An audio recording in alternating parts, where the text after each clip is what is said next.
আসসালামু আলাইকুম ওয়া রাহমাতুল্লাহি ওয়া বারাকাতুহু। আলহামদুলিল্লাহি রাব্বিল আলামিন ওয়াল আকিবাতু লিল মুত্তাকিন ওয়াস সালাতু ওয়াস সালামু আলা আশরাফিল আমবিয়া ওয়াল মুরসালিন। আম্মা বা'দ। প্রিয় দর্শক, আজকে আপনাদের সম্মুখে একটি অত্যন্ত গুরুত্বপূর্ণ বিষয় নিয়ে আলোচনা করার জন্য উপবিষ্ট হয়েছি। ওয়া তৌফিক ইল্লা বিল্লাহ। আজকে আপনাদের সম্মুখে যে বিষয়টি নিয়ে আলোচনা করব সে বিষয়টি হচ্ছে আহলে কোরআন সম্পর্কে। আজকে আমাদের সমাজে, দেশের মধ্যে এই আহলে কোরআন ফিতনা অত্যন্ত ভয়ঙ্কর রূপ ধারণ করেছে। আহলে কোরআন ফিতনা এমন একটি ফিতনা যারা হাদিসকে অস্বীকার করে থাকেন। তাদের বক্তব্য হচ্ছে কোরআনুল কারীম মানলেই যথেষ্ট, হাদিস মানার প্রয়োজন নাই। এভাবে তারা অসংখ্য মানুষের ঈমান নিয়ে তুচ্ছ তাচ্ছিল্য করছে। তারা অসংখ্য মানুষকে ঈমান হরণ করছে। আজকে আপনাদের সম্মুখে সংক্ষিপ্ত আকারে আহলে কোরআনদের ইতিহাস নিয়ে আলোচনা করব এবং হাদিস মানার প্রমাণিকতা নিয়ে আলোচনা করব। প্রিয় দর্শক, সর্বপ্রথম আমরা আলোচনা করব আহলে কোরআনের পরিচয়। আমাদের বাংলাদেশে আহলে কোরআন বলতে কয়েকটি গ্রুপকে বোঝানো হয়। তার মধ্যে এক গ্রুপ হচ্ছে যাদের বক্তব্য যে হাদিস মানার প্রয়োজনীয়তা নাই, কোরআনুল কারীম মানলেই যথেষ্ট। আরেকটি গ্রুপ আছে যেটা ডক্টর মতিউর রহমান কোরআন রিসার্চ ফাউন্ডেশনের স্বত্বাধিকারী, প্রবর্তক। এই কোরআন রিসার্চ ফাউন্ডেশনের প্রবর্তক ডক্টর মতিউর রহমান, তিনিও হাদিস অস্বীকারী আহলে কোরআনদের অন্তর্ভুক্ত। আধুনিক কালে দেশে দেশে হাদিসকে অস্বীকার ও উপেক্ষা করাই যে ফিতনা চলছে তার সূচনা হয়েছে ইউরোপ থেকে। ক্রুডেস যুদ্ধে অমুসলিম শক্তির চরম পরাজয়ের পর পাশ্চাত্য পণ্ডিতদের একটি দল ওরিয়েন্টালিস্ট ইসলাম ও মুসলিমদের সভ্যতা সংস্কৃতি নিয়ে গভীর গবেষণা কর্মের কাজ শুরু করে। তারা নিজেরা আজীবন ইহুদি কিংবা খ্রিস্টান ধর্মাবলম্বীদের আয়ত্তে থাকা সত্ত্বেও প্রচুর অর্থ ও শ্রম ব্যয়ে নিয়োজিত থাকে মুসলমানদের ধর্ম ও কিতাব গবেষণা নিয়ে। তারা মুসলমানদের কিতাব এবং অন্যান্য গ্রন্থাবলী গবেষণা করে তারা মুসলমানদের ঈমানকে নস্যাৎ করতে চায়, হরণ করতে চায়। তো আমাদের সমাজের মধ্যে যে ফিতনা দেখা দিয়েছে সেটি হচ্ছে আহলে কোরআন। এই আহলে কোরআন হাদিস অস্বীকার করার যে ধারা, এটা ইউরোপ থেকে এসেছিল। বর্তমানে বাংলাদেশে আহলে কোরআনদের ফিতনা প্রকট আকার ধারণ করেছে। অনেক শিক্ষিত নামের মূর্খদেরকে দেখা যায়, তারা বলে কোরআন মানলেই যথেষ্ট, হাদিস মানার প্রয়োজন নাই। আসুন আমরা দেখব আল্লাহ তাআলা রাসূল করিম সাল্লাল্লাহু আলাইহি ওয়াসাল্লামকে অনুসরণের বিষয়ে, হাদিস মানার বিষয়ে কোরআনুল কারীমের মধ্যে কি নির্দেশ দিয়েছে। কোরআনুল কারীম মুজমাল, সংক্ষিপ্ত আকারে আল্লাহ রাব্বুল আলামিন নাজিল করেছে। আর বিস্তারিতভাবে বর্ণনা করার জন্য, ব্যাখ্যা করার জন্য আল্লাহ রাব্বুল আলামিন তার রাসূল সাল্লাল্লাহু আলাইহি ওয়াসাল্লামকে দুনিয়ায় পাঠিয়েছেন। কোরআনুল কারীমের ৮২ জায়গায় নামাজের কথা এসেছে। আকিমিস সালাত। আল্লাহ রাব্বুল আলামিন কোরআনুল কারীমের অন্যত্র জায়গায় বলেছেন ইন্নাস সালাতা কানাত আলাল মুমিনিনা কিতাবাম মাওকুতা। আল্লাহ তাআলা বলেন অন্য জায়গায় যে তোমরা আকিমিস সালাত, নামাজ কায়েম করো। অন্য জায়গায় বলেছে ওয়াক্তমতো নামাজ পড়ো। আল্লাহ তাআলা নামাজের কথা কোরআনুল কারীমের মধ্যে বলেছে, কিন্তু দেখা যাচ্ছে নামাজ কয় ওয়াক্ত এবং কখন জোহরের রক্ত, আসরের রক্ত কখন, মাগরিবের রক্ত কখন, ঈশা রক্ত কখন, ফজরের রক্ত কখন হবে, এটা রাসূল কারীম সাল্লাল্লাহু আলাইহি ওয়াসাল্লামের হাদিস দ্বারা প্রমাণিত। আল্লাহ রাব্বুল আলামিন কোরআনুল কারীমের অসংখ্য জায়গায় হাদিস মানার বিষয়ে, নবীকে অনুসরণ করার বিষয়ে আয়াত নাযিল করেছে। আল্লাহ রাব্বুল আলামিন বলেন, ওয়া আতিউল্লাহ ওয়া রাসূলাহু ইন কুনতুম মুমিনিন। তুমি যদি মুমিন হতে চাও তাহলে আল্লাহ এবং আল্লাহর রাসূলকে অনুসরণ করো। আল্লাহ রাব্বুল আলামিন সূরা আনফালের মধ্যে এই আয়াত নাযিল করেছেন। আল্লাহ রাব্বুল আলামিন অন্যত্র জায়গায় আরো বলেন, ইয়া আইয়ুহাল্লাযীনা আমানু, হে ঈমানদারগণ, আতিউল্লাহ ওয়া রাসূলাহু, আল্লাহ রাব্বুল আলামিন বলেন, হে মুমিনগণ, তোমরা আল্লাহ ও তার রাসূলের আনুগত্য করো এবং শোনার পরেও তোমরা তা থেকে বিমুখ হয়ো না।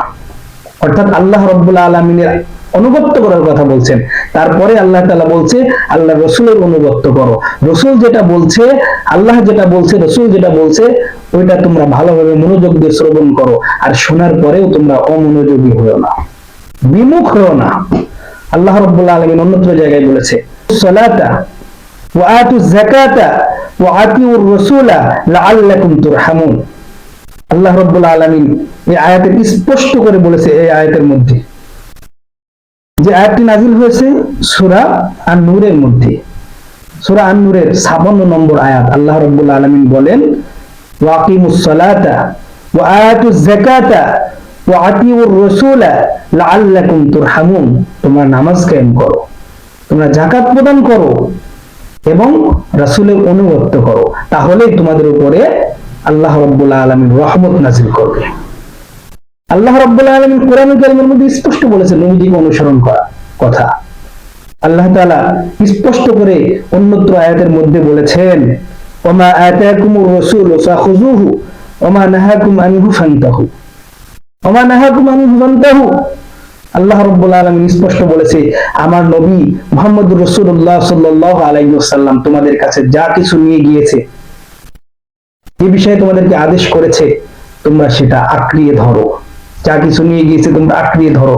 ওমা নাহাকুম আনহু ফান্তাহু, আর যা কিছু থেকে তোমাদেরকে নিষেধ করেছে তা থেকে তোমরা বিরত থাকো। প্রিয় দর্শক, আল্লাহ রাব্বুল আলামিন অন্যত্র জায়গায় বলেছেন, মাইয়ুতিল্লাহ ওয়া রাসূলা ফাকাদ আতা আল্লাহ। আল্লাহ রাব্বুল আলামিন বলেছে, যেই ব্যক্তি আল্লাহ রাসূল সাল্লাল্লাহু আলাইহি ওয়াসাল্লামকে অনুসরণ করবে, সে যেন কেমন আল্লাহ তাআলাকে অনুসরণ করলো। আল্লাহ রাব্বুল আলামিন অন্যত্র জায়গায় বলেন যে, কুল ইন কুনতুম তুহিব্বুনাল্লাহ ফাত্তাবিউনি ইউহিব্বুকুমুল্লাহ ওয়া ইয়াগফির লাকুম যুনুবাকুম ওয়াল্লাহু গফুরুর রহিম। এই আয়াতের মধ্যে আল্লাহ রাব্বুল আলামিন স্পষ্ট বলেছে, যে আয়াতটি সূরা আল ইমরানের 31 নম্বর আয়াত। আল্লাহ রাব্বুল আলামিন বলেন যে, তোমরা আল্লাহকে যদি ভালোবাসতে চাও তাহলে আমার নবী মুহাম্মদুর রাসূলুল্লাহকে কি করো? অনুসরণ করো। আমার নবীকে অনুসরণ করলে, রাসূল সাল্লাল্লাহু আলাইহি ওয়াসাল্লামকে অনুসরণ করলে, তাহলে আল্লাহকে ভালোবাসা হবে। তাহলে আল্লাহ তাআলার ভালোবাসা অর্জন করতে হলে নবীজিকে অনুসরণ করতে হবে। নবীজি যেটা বর্ণনা করেছে সেটাকে আমাদের মানতে হবে। আল্লাহ রাব্বুল আলামিন অনেক জায়গায় কোরআনুল কারীমের অসংখ্য জায়গায় এমন আয়াত নিয়ে এসেছে। আল্লাহ তাআলা কোরআনুল কারীমের মধ্যে বলে যে, মুহাম্মদ কোনো কথা নিজের থেকে বলে না, যতক্ষণ না পর্যন্ত আমি আল্লাহ তার কাছে ওহী নাযিল করি। প্রিয় দর্শক, এমন অসংখ্য আয়াত আপনি পাবেন যেখানে হাদিস মানার প্রমাণ বহন করে। আজকে যারা হাদিস মানতে চায় না, তারা কখনোই মুসলমান হতে পারে না, তারা হলো মুরতাদ। হাদিসকে অস্বীকার করা মানে কোরআনকে অস্বীকার করা। কোরআন যেমন আল্লাহ তাআলার ওহী, হাদিসও আল্লাহ তাআলার ওহী। কোরআন আল্লাহ তাআলা নাজিল করেছে, হাদিস এটাও আল্লাহ তাআলার পক্ষ থেকে। প্রিয় দর্শক, যারা হাদিস অস্বীকার করবে, শুধু বলবে কোরআন মানতে হবে, হাদিস মানার প্রয়োজনীয়তা নেই, নিঃসন্দেহে তারা মুরতাদ। তাদের কথা গ্রহণ করা যাবে না, তারা ভ্রষ্ট, তারা জাহান্নামী। রাসূল করিম সাল্লাল্লাহু আলাইহি ওয়াসাল্লাম সবকিছু ব্যাখ্যা করে দিয়েছেন। আল্লাহ তাআলা ব্যাখ্যা করার জন্য নবীজিকে দুনিয়ায় পাঠিয়েছেন। কোরআনুল কারীমের মধ্যে নামাজের কথা আছে, কিভাবে কি কাইফিয়তে নামাজ পড়তে হবে, কয় ওয়াক্ত নামাজ পড়তে হবে, কিভাবে পড়তে হবে, এটা নবীজির হাদিস দ্বারা প্রমাণিত। আল্লাহ তাআলা কোরআনুল কারীমের মধ্যে ওয়াতুজ যাকাত, যাকাতের কথা বলেছে। যাকাত কয় টাকা হলে দিতে হবে, কিভাবে দিতে হবে, কি পদ্ধতিতে দিতে হবে, কি কৌশলে দিতে হবে, সেটা হাদিসের মধ্যে আছে। আল্লাহ রাব্বুল আলামিন সূরা মুলকের মধ্যে বলেন, আল্লাযী খালাকাল মাউতা ওয়াল হায়াতা লিয়াবলুয়াকুম আইয়ুকুম আহসানু আমালা। আমি তোমাদের জন্য হায়াত এবং মওত সৃষ্টি করেছি এটা দেখার জন্য যে তোমাদের মধ্যে কে বিশুদ্ধ আমল করে, ভালো আমল করে। এখানে ভালো আমল করার জন্য দুইটি শর্ত বিশ্ববিখ্যাত মুফাসসির আল্লামা আবু বকর জাসসাস রাহমাতুল্লাহ আলাইহি দুইটি ব্যাখ্যা করেছে। তিনি বলেন এখানে আহসানে আমাল, বিশুদ্ধ আমলের জন্য দুইটি শর্ত, একটি হচ্ছে আইয়াকুনা লিল্লাহ, ওই আমলটি ইখলাসপূর্ণ হতে হবে, আল্লাহর জন্য হতে হবে। দ্বিতীয় নম্বর বলেছে আইয়াকুনা সুন্নাহ, কোন পদ্ধতি, সেই পদ্ধতিটা হতে হবে রাসূল করিম সাল্লাল্লাহু আলাইহি ওয়াসাল্লামের পদ্ধতি। মন গড়া কোনো ব্যাখ্যা এখানে গ্রহণযোগ্য নয়। ব্যাখ্যা করার জন্য আল্লাহ রাব্বুল আলামিন দুনিয়ায় মুহাম্মদুর রাসূলুল্লাহ সাল্লাল্লাহু আলাইহি ওয়াসাল্লামকে প্রেরণ করেছে। প্রিয় দর্শক, এবার আসুন রাসূল করিম সাল্লাল্লাহু আলাইহি ওয়াসাল্লাম হাদিস মানার ব্যাপারে কি বলেছেন। হাদিসটি মুয়াত্তা মালিকের 1874 নম্বর হাদিস, যেখানে এসেছে রাসূল সাল্লাল্লাহু আলাইহি ওয়াসাল্লাম বলেন, তারাকতু ফীকুম আমরাইন লান তাদিল্লু মা তামাসসাকতুম বিহিমা কিতাবাল্লাহি ওয়া সুন্নাতা নবিয়্যি সাল্লাল্লাহু আলাইহি ওয়াসাল্লাম।